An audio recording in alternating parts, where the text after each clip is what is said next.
Hi, I'm Ricky Pryor, editor of the Richmond Register, and you're watching the Priority Report. This week, my guest is sports editor Nathan Hutchinson.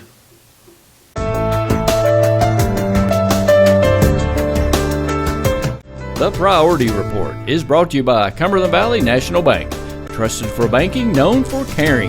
Visit them at cvnb.com. Chenault Vineyards, a place to create beautiful experiences. Visit them online at chenaultvineyards.com. Shelter Insurance, Ashley Kovaleski. Give her a call, 859-624-0883, located 112 Big Hill Avenue in Richmond. Whitaker Bank, uniquely Kentucky. And kymedia.net. With me is 2022 Journalist of the Year from the KPA, Nathan Hutchinson. Very proud, still. Thanks for having me on. You and Randy are never going to let me live that down. So. Never. But, thanks for being here, and I'm glad we're going to discuss what we're going to discuss. Yes. So the reason why Nathan's here is because if you've been paying attention to the Richmond Register and some recent stories, is that you are covering this EKU-OVC lawsuit, and this week's Priority Report is going to be focused on that, kind of breaking that down and explaining a few things about that. So that's why Nathan's here. We're going to try to kind of get this down to bare bones for people because it's very complicated. And it is. I even spoke to a buddy of mine last night who said that someone had asked him, he's like, what's going on here? I don't understand this. So we're going to try to kind of cut through the legalese and kind of tell you what's going on. But it's, you know much more about this legal stuff than I have. And through this whole process, I've had to ask you questions. You've even had to kind of rewrite parts of my story. But we're just going to kind of try to break it down and kind of get this more in common sense, everyday language, I think, for people. Yeah, and why it matters. Like why you should be paying attention to this, why we're covering this to begin with, this lawsuit, why it should matter to our community. So that's what today is going to be about. So let's start from the beginning. From the beginning. In case you didn't know. It was what I guess it was early 2021 when right. the EKU announced it was leaving the OVC after 7+ decades to join the ASUN. And obviously, if you look at the Ohio Valley Conference's constitution, there is an exit fee. Anybody who doesn't give 2 years notice has to pay a $1 million exit fee. And EKU did not give the 2 years notice. So I guess it was in August of 2021, the OVC filed a lawsuit in Franklin Circuit Court here in Kentucky, seeking to get that $1 million. And almost 600 days later, we are still in the discovery stage of this lawsuit, mostly because EKU has delayed and delayed and delayed and delayed. Yeah, and the crux of this lawsuit hinges on that contract agreement. So, I mean, to be a part of the OVC, EKU is in a contract with the OVC. So that's what that lawsuit's about, is that OVC is saying, you've breached this contract, you owe us by your contractually bound to give us this $1 million exit fee that you did not do. So that's the kind of gist of the lawsuit, down to the very basic level. Is it's a contract dispute, and not just EKU. They also OVC also sued Jacksonville State. And they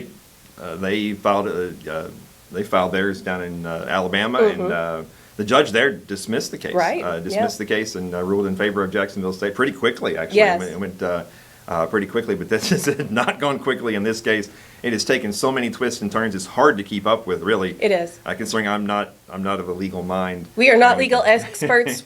We have not been trained in law. No, but it's been very hard to follow at times. It's been fascinating. It's been frustrating. I mean, at the beginning, EKU tried to get the lawsuit thrown out, much like Jacksonville State did. Yeah, using the same kind of premise that Jacksonville State did, which basically boiled down to the basics. The Jacksonville State's argument was, we're a state education, you can't sue us.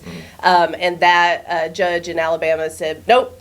And it got dismissed. EKU used a similar defense, but the judge here in Kentucky said, no, there's some merit here. Let's see how this pans out.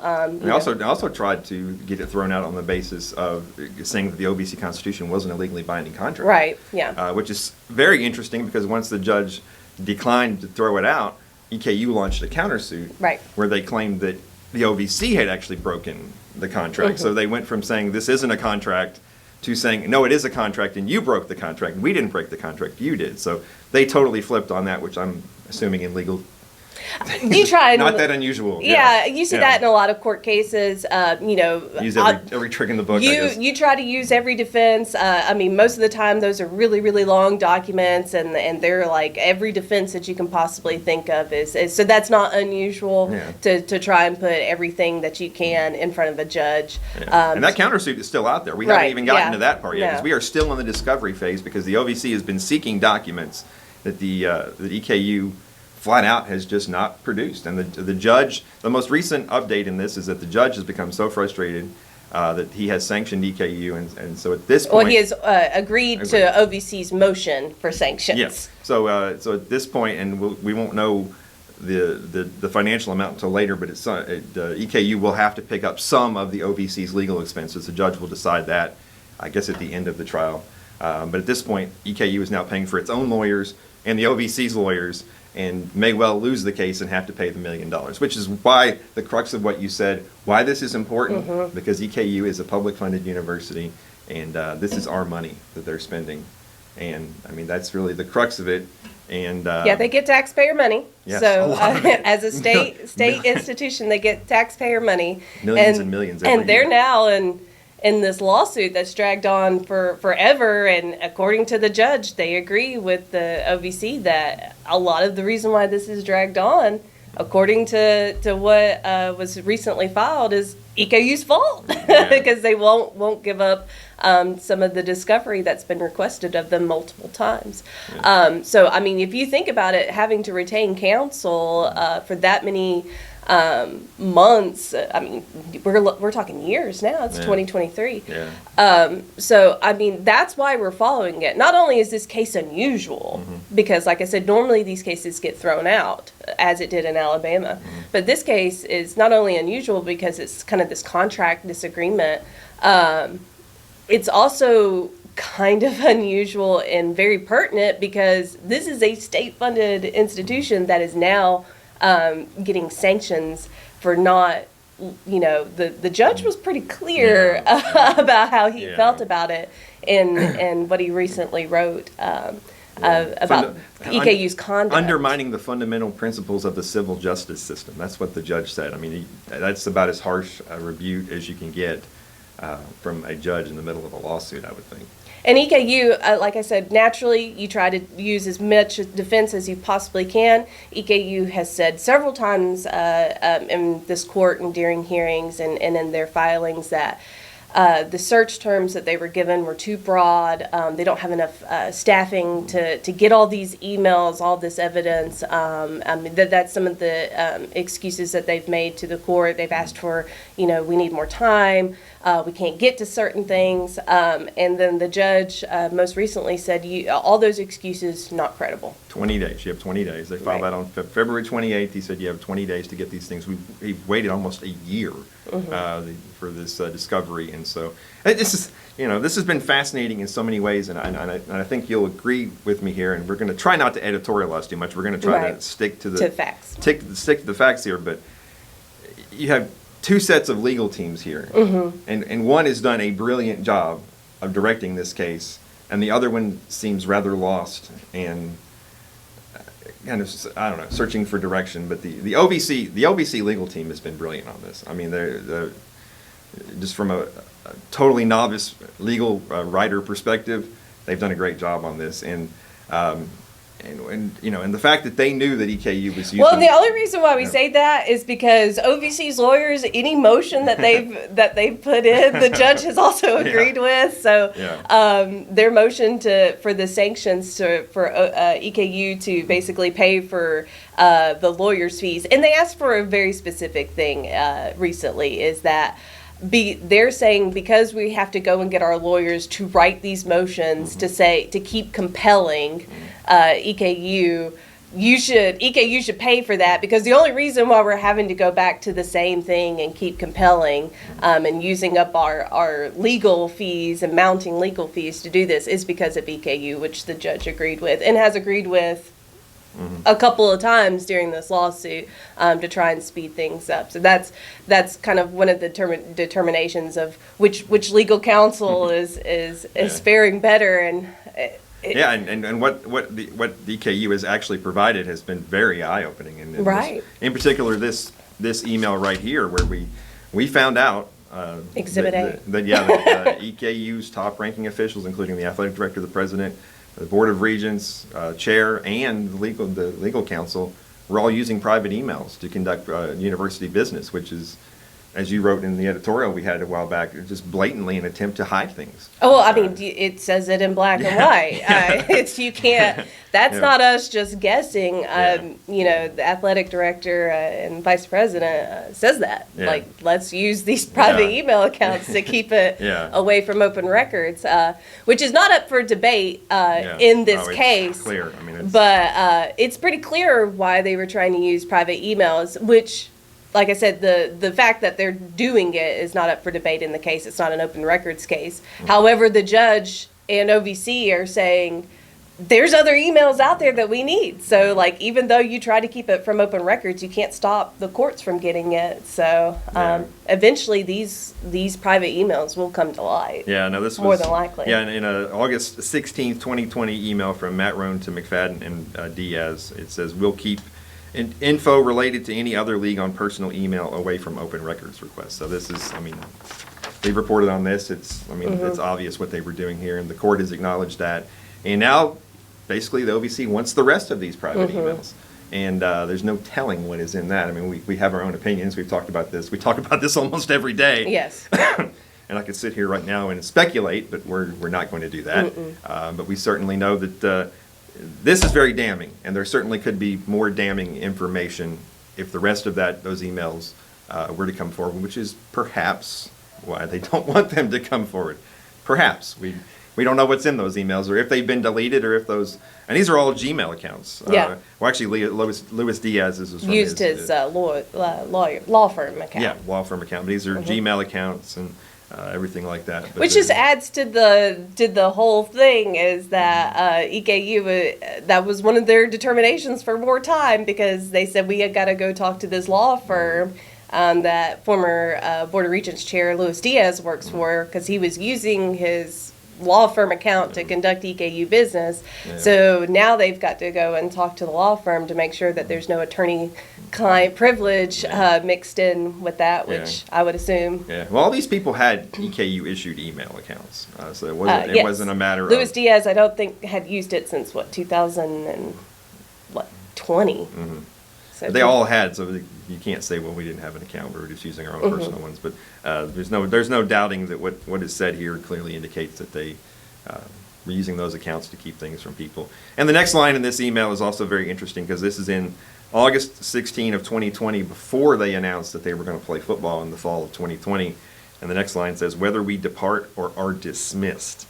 So it certainly, it seems like some planning for leaving, well, obviously, the planning to leave the OVC, because look at the title of the email. Yeah, OVC to ASUN, narrative thoughts. Yeah, so is obviously the this was subject already line. in the planning, and and they were trying to plan what they were going to do. So Right. it was obviously this, and then that's what they wanted to talk about in the private emails, which is what the OVC wants to see. So because obviously the OVC, if they can get something that shows that you were already planning this, you had a game plan, you knew what you were doing, and you knowingly knew that you had to pay the buyout if you didn't give 2 years notice, I'm sure there'll be some discussion of that in those emails, I would assume. Right. It's on the burden to OVC to prove, that they knowingly broke the contract and refused to pay. I mean, that's on the OVC to prove. But right now we as on the outside, and the judge and everybody involved is just kind of waiting on this evidence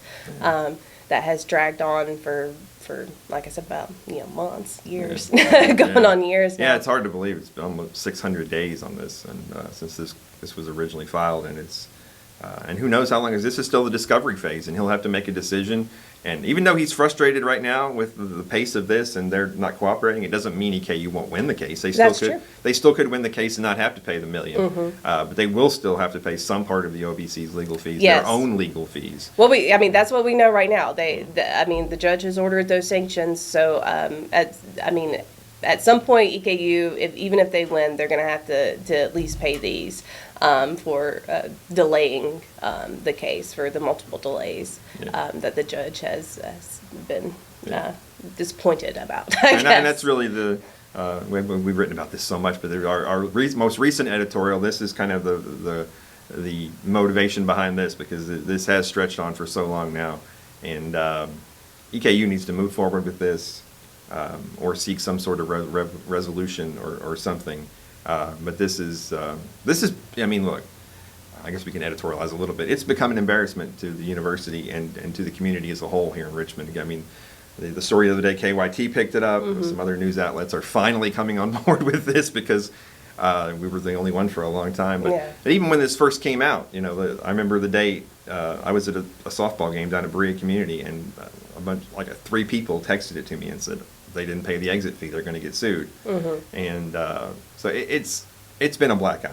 Yeah. And this information that they were using, private emails to do university business, has been that's been damaging too. I mean, well, and like I said, undermines the trust. Yeah, I mean, we wrote an editorial about it, and why it should matter to you. I mean, if your taxpayer-funded institutions are blatantly saying we need to go and do this basically in the dark. I mean, Sunshine Week is next week, everyone. Freedom of Information Day is next week. Open government is what we fight for every single day in our jobs, is to hold people accountable so that you know where your money's going. You know that these decisions are being made in the public eye. And in this particular case, we know for a fact, it's written in black and white, that there was attempts to dodge that from the highest levels of leadership at a state-funded institution that should be educating, young people, but instead they want to go behind closed doors and discuss major contracts and not have any oversight, which is disappointing. It's disappointing. I mean, open government is so important. People should know, where their taxpayer monies are going, what decisions are being made. No one should be blindsided, and no, official that is in a taxpayer-funded institution should think that that's okay to do, which is what our editorial is about. So this attempt to dodge and hide is really disappointing. And it's really a disservice to our community. Yeah. No, like I said, I was speaking to someone last night who he was a friend of mine who was speaking to an older woman and who's a donor over here at EKU, graduate donor, and she was furious. She said, "I'm not giving any more money." And she said she didn't really understand it. So I'm glad we're doing this, and hopefully we can kind of get some of the legalese out of it and make it a little more common sense to everybody. But the longer this drags on, it's just more and more embarrassing to the university. And there are other issues over there as well. We won't get into those on this show. No. But we could do plenty of other shows as well. But I mean, it's just something that needs to be resolved. And they weren't forward for you there. Jacksonville State was very fortunate. It seems like they got a very judge that was very amicable to their viewpoint. This judge has not been from the beginning. He dismissed those claims right off the bat. But the countersuit's still out there. So EKU's also countersued. There's still that to go. So this has got a long way to go, unless the two sides come to some kind of an agreement. But it doesn't seem like that's going to happen, because both sides have dug their heels in. And they're going to fight to the end on this, which you would think both of these institutions could spare $1 million and it wouldn't be that big of a deal. But this certainly seems like it's become personal, and both sides are going to go down swinging until the very last.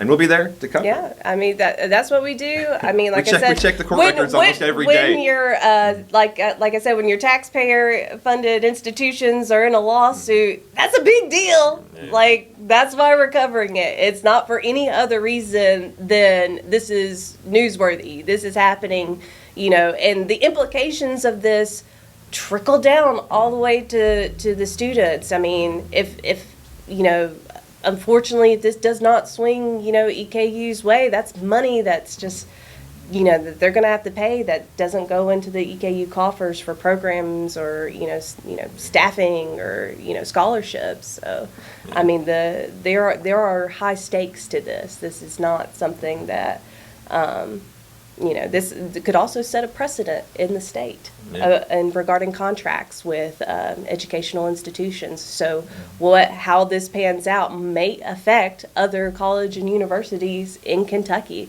So that's why we're covering it. That's why we've remained and given updates on how this is going, which is what we do, what we try to do. We try to let you know what's going on, despite some people's attempts to keep it behind closed doors or tell us to go away, or we don't want to give you that information. Like I said, it's February 28th. The judge gave him 20 days, and so we'll see after 20 days. And certainly as frustrated as he appears at this point, if they don't do this in the next 20 days, I can't imagine where he'll go from here. But this judge is obviously pulling no more punches. He wants to get this going and moving forward, and at some point. So we'll keep you updated the best we can. We check CourtNet almost every day. All day, every day.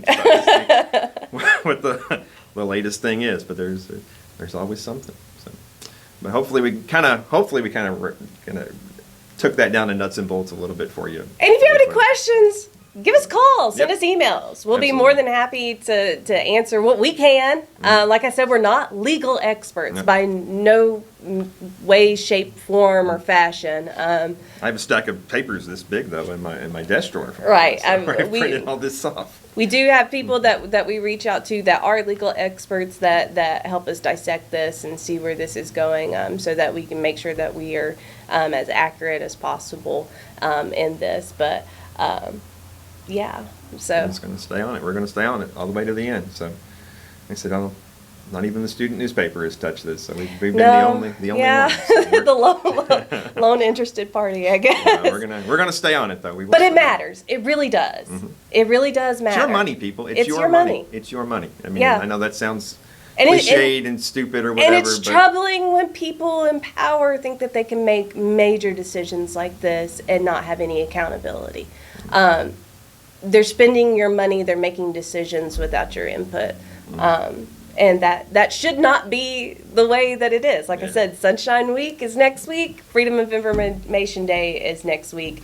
It's more important than ever, and we see it right now, especially in this case. Democracy dies in the dark, folks. Right. So, shine a little light on it. That's what we're trying to do. That's what we're trying to do. Well, thanks for having me on. I appreciate it. Like I said, hopefully this clears it up. Good work for some people. That's Journalist of the Year. That's Journalist of the Year work right here. Yeah, I guess so. We're just trying to report the facts here, folks. And just doing our jobs. Like I said, I've never done anything like this before, and so this has been totally new to me. But like I said, it's been the two words I keep coming back to are fascinating and frustrating, because I look at this stuff and it doesn't make a lot of it doesn't make any sense to me until you kind of help me explain it and kind of figure it out. So. Yeah, the wheels of justice turn very slow sometimes, but they do keep turning. 600 days, coming up on 600 days, folks. Yeah. By the end of the month, it'll be 600 days. So. Yeah. But by the end of the month, the 20 days will be up too. So there should be some movement on this, and we will stay on it. We promise. Yep. That's what we do. Well, thanks for watching. Hopefully all that made sense. Again, if you've got any very complicated. Yeah, if you've got any questions, if you're really interested in this, just give us a call at the register, send us emails. We'll talk to you. We'll try and explain it as best as we can. And thank you so much for watching. Tune in next week for more news you need to know about.